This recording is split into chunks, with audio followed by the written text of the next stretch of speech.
Hey everyone, welcome to the Q&A session for this month. I know we missed last month because of the Global Awareness Day, but I'm back and we have some great questions, so I'll dive right in. The first one is, why use the hand sign when it's for everyone else to use? And that's a great question. The answer is this.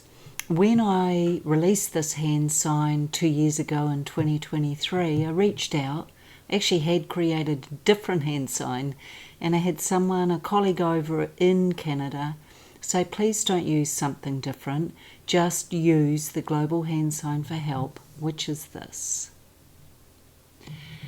The reason is because it was being taught in schools and across Northern America to people when they were in dangerous situations. So all I've done is used it and made an added clause, if you will, that children under 16s can use it when they are being sexually abused. And I think it's really important that we maintain that we keep that going.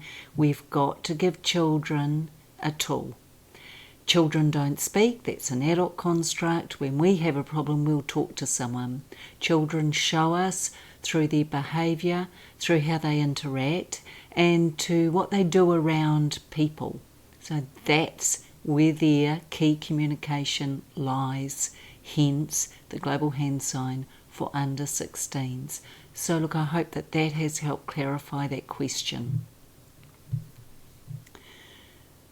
I also have a question that's come through, and it's come through not from the survivor community, but it's important, I think, to address. And the question is this: are survivors more likely to sexually abuse others?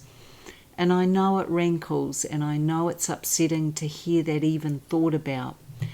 Well, what we're starting to see more and more, with no real research done, but papers on this subject, indicate that there is no empirical evidence to suggest that if you were sexually abused as a child, you're going to go on and sexually abuse others.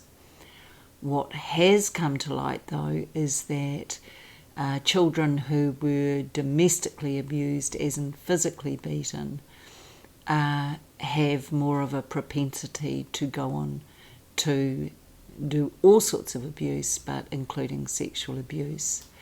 So for those that feel affronted when they hear this, I understand, I'm a survivor too, but I don't think there's a lot indicating that as survivors of child sexual abuse, we go on to sexually abuse. So I've done a bit of digging. Research isn't suggesting that is the case. That's good news for us as a survivor community. Another question: why do people in my family and close to me make me out to be the bad person and the whistleblower? The reason, I think, lovely survivors, is because we have taken the bold and courageous move to be honest and to shine light onto this darkness. In a world where it's not welcome, where most good people turn away, where families would prefer the secret remain buried and hidden, and where anything like this that does come to the surface is seen as ugly, very hard to assimilate, and therefore must be untrue. And wasn't that child always your difficult one? So if you are a whistleblower, if you are considered the black sheep in the family, if you are considered the troublemaker because you brought truth to light, I applaud you. And I just want you to know we get called all these names, including the global DAVOD, which is deny, attack, reverse the order of victim and offender so that the focus and the heat come off the abusers. So if you're a black sheep, hi, you're not alone. I am too.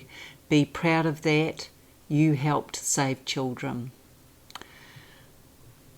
Another question that's come up is, why do survivors feel guilt as children, and then that translates into when they are adults as well?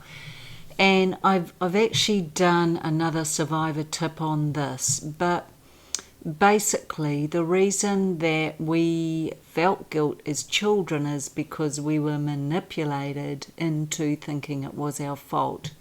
Now, that may have been a direct statement like, it's your fault, you made me do this, or it may have been, but you always wanted to come with me, or it may have been that you were coerced into doing it and didn't have the tools or the ability, as most of us don't as children, to actually escape it or get away from it. So I think it's really important that until we really look at this issue as adults, we're going to keep carrying the guilt. And that's in part why I set up Handing the Shame Back, beautiful ones, because I wanted people to see the shame never belonged to us. Therefore, how could the guilt belong to us? It wasn't ours to start with. A child is not the same as an adult. I hope that makes sense to you. And one of the things I think is really important is to applaud the inner child and just know that that little person got through. You are the adult there today, and I think it's important to celebrate you and notice that anything you feel is valid, relevant, and important for your healing. So I hope that helps. That ends our Q&A for this month, and look forward to receiving any questions you may have.